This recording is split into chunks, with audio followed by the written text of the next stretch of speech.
স্বাস্থ্য খাতে কর ছাড়ের অংশ হিসেবে কিডনি ডায়ালিসিস ফিল্টার আমদানিতে বিদ্যমান ৫% অগ্রিম কর সম্পূর্ণ মওকুফ।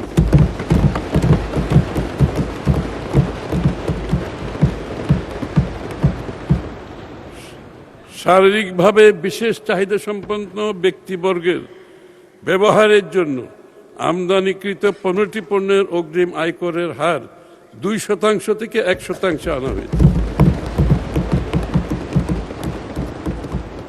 উৎস করের উচ্চ হারের কারণে স্বর্ণ ও স্বর্ণালঙ্কারের সরবরাহ এখনো অনানুষ্ঠানিক রয়ে গেছে। এটা ডার্ক মার্কেটে রয়ে গেছে সোনার বাজারটা।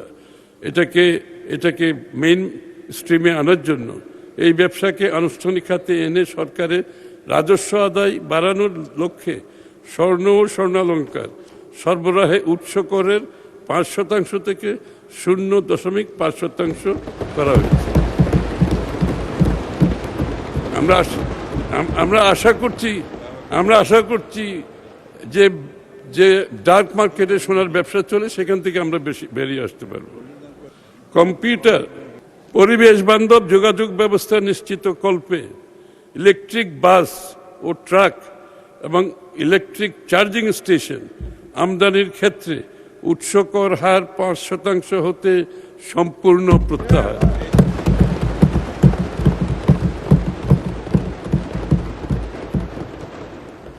Computer printer, portable automatic data processing machine, flash memory ও কম্পিউটার মনিটর আমদানিতে বিদ্যমান ৫% অগ্রিম কর কমিয়ে ২% করা হয়েছে।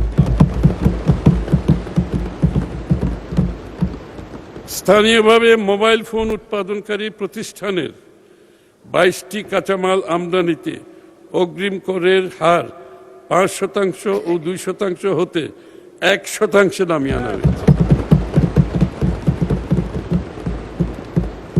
বিদ্যুৎ উৎপাদনকারীর কাছ থেকে বিদ্যুৎ ক্রয়ের উপর উৎসে কর কর্তনের হার ৪% থেকে ৩% করা হয়েছে।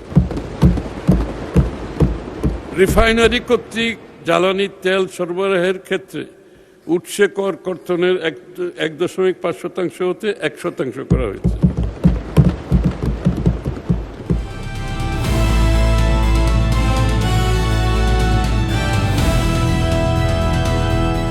দিনাজপুর টিভি, মানুষের জীবনের কথা বলে।